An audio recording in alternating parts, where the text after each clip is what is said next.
Maty ny omby vavy be ronono Holstein any orinasa AAA noho ny fanagiazana ny orinasa sy noho ny fanaovana fahirano izany orinasa AAA an-dranomanenatra izany eny Antsirabe izay ataony ny fitondram-panjakana.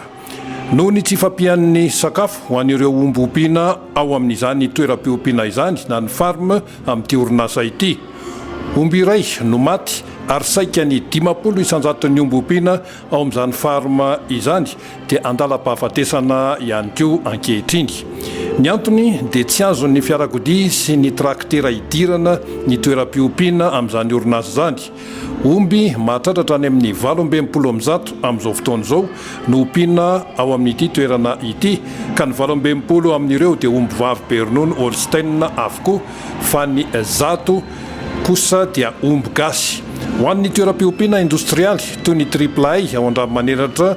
dia tsy maintsy misy ny camion sy ny traktera ny orinasa izay hikarakarana ireo biby fiompy ireo mba hitaterana ny vilona ho an'ny omby, hitaterana ny provandy, hitaterana ihany koa ny rano izay hosotrony ary tsy adinoina ny fitaterana ny solika gazoil ampiasaina ampiakarana rano sy ampandianana ny fitaovana elektrika hitaterana ronono ihany koa. Toy izao ny fanazavana Andriamatoa Roland Rakototsavy izay tompona andraikitry ny farma. Noho ny antony fanakatonana ny farma, ny varavarana rehetra moa izany nakatona, vavahady miditra ato farma dia tsy ampy intsony ny sakafo omena ny omby satria ny vilona omena ny omby avy any ivelany ny vavahady, ny provandy omena ny omby avy any ivelany vavahady. Dia amin'izao fotoana izao zany tsy afaka manome sakafo amin'intsony zany zay fa vilona gazon zany omena ny omby dia tsy ampy, tena ratsy dia ratsy ary ny vokany dia efa misy ny omby maty izay hitantsika hitakaiko zao maty le omby noho izay zavatra izay. Manampitraka izay koa ny tsy fampian'ny rano. Zara fa mandeha ny rano noho ny tsy fisian'ny jiro sy ny gazoil ahafahana manodina ny gropy mampiakatra ny pression ny rano. Atao amin'ny farma dia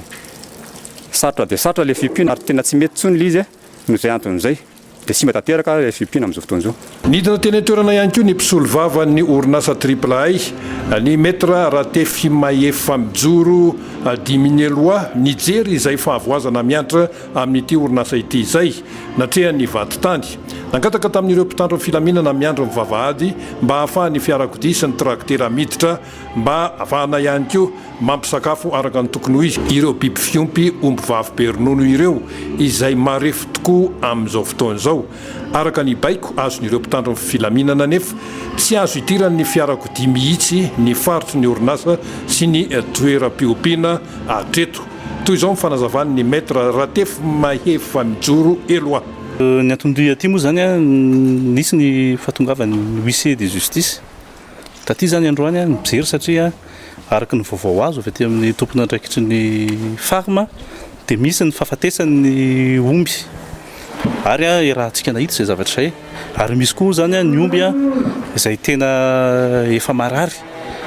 Ny zava-misy moa zany araka ny fanazavan'ny tompona andraikitry ny farma teo ary ny rahana nahita dia ny vavahady izay idirana aty amin'ny farma dia misy mpitandro filaminana. Tsara marihana fa tsy sele ireo vavahady ireo tsy tafiditra tao anatin'ilay vavahady izay ny seleny ireo vavahady ireo kanefa dia mbanana ny mpitandro filaminana tsy avelan'ny idirana zany. Ireo vavahady ireo araka ny fanazavan'ny tompona andraikitry ny farma teo no idiran'ny camion mitondra ny vilona ary ihany koa ny camion izay mitondra ny gazoil tena zava-dehibe zay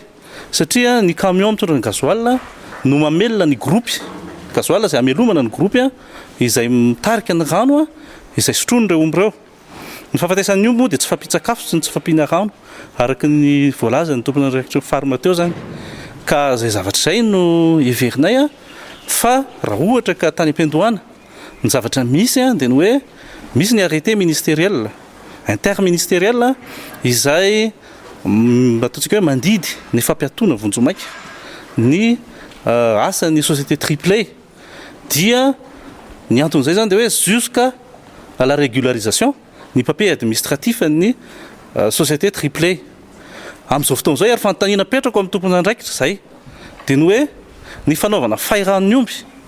tahako izao fanaovana fahirano an'ireo biby ireo misy ifandraisany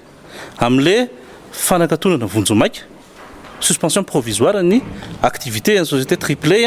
amin'ny famokarana produit laitier. Ny omby indrindrindrindra fa ny omby vavy dia misy lalàna manokana eto amin'ny firenena miaro azy satria dia ny omby vavy